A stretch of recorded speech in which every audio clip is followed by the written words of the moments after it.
Bienvenue dans la chaîne Habashou, la première chaîne spécialisée dans le diamant brut. En vous inscrivant dans la chaîne Habashou, vous allez apprendre à reconnaître le vrai diamant brut d'un faux. Et pour arriver à cela, on va apprendre ensemble les propriétés physiques et chimiques du diamant. On va voir la ténacité, la dureté, la densité, le clivage, la cassure, la morphologie ou forme cristalline du diamant brut, les couleurs du diamant brut, la couleur du trait ou le trait ou trace, la transparence, l'éclat, l'effervescence, la solubilité, la magnétisme, la radioactivité, la conductivité électrique.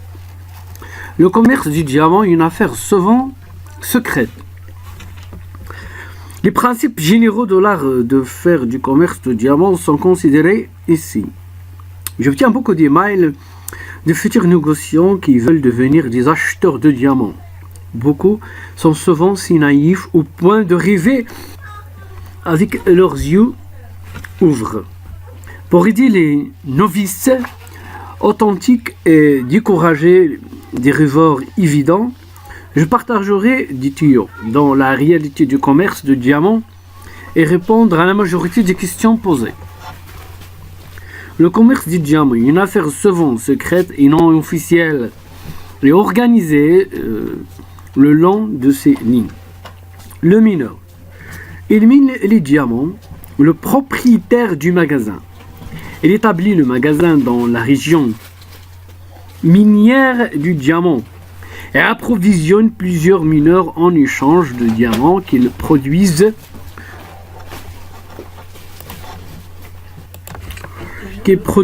le revendeur du diamant. Il achète de beaucoup de propriétaires du magasin et aux mineurs. L'acheteur du diamant, il visite les régions qui produisent le diamant et fait des affaires avec les revendeurs du diamant locaux. Le négociant du diamant, il est établi dans les centres principaux du commerce du diamant et achète de plusieurs acheteurs du diamant qu'il finance souvent. Le tailleur de diamants, il achète les diamants de négociants du diamant et les taille. Le grossiste du diamant taillé, il achète les diamants taillés et les vend aux détaillants locaux, aux fabricants de bijoux. Le fabricant grossiste de bijouterie, il fait et ou vend en gros la bijouterie, le détaillant du diamant de la bijouterie, et le vend à des clients finaux. Naturellement, le vrai courant d'affaires de diamants peut inclure tout ou seul quelques-uns des intermédiaires susmentionnés. Les noms de chaque intermédiaire peuvent changer, mais non pas la fonction. Quelques-uns tiennent plus qu'une fonction. Les aspects principaux sont que la majorité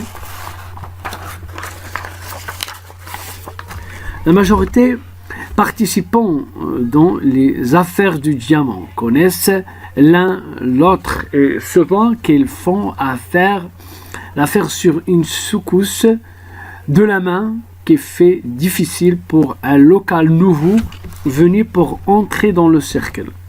La majorité des nouveaux venus pensent contacter directement les mineurs ou les revendeurs du diamant locaux.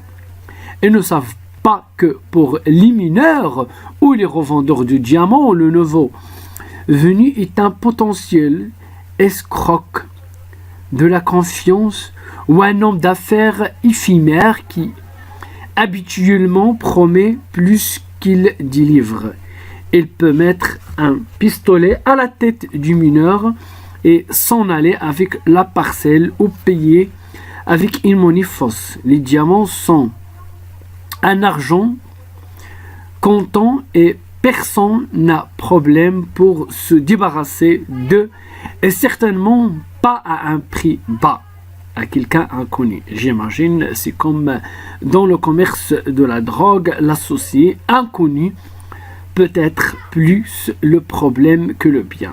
Dans ce cas, aucune affaire, aucune perte. En premier, allons voir le point de vue du mineur de diamants. Je couvrirai ici la question des petits et moyens mineurs de diamants. Tout travaillant difficilement pour faire le meilleur profit elles peuvent de diamants obtenus.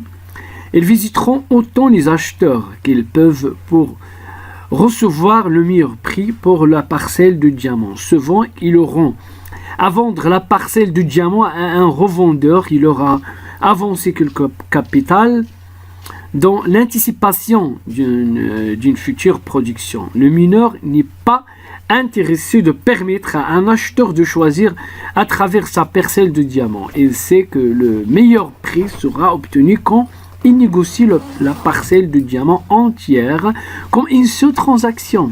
Le plus grande et meilleure paire de la qualité forceront le revendeur à payer de plus haut prix pour petits mêlés, plats, cassés, de fantaisie de bord.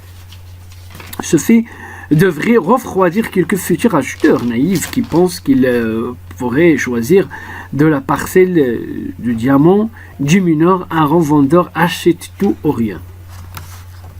Le prochain à faire avec l'achat dans les régions minières connues, oui, cela souvent baissera le prix, car le mineur économise un voyage en ville qui évidemment lui coûte de l'argent et du temps perdu. Aussi, il ne veut pas laisser son opération comme il s'ouvrira aux pertes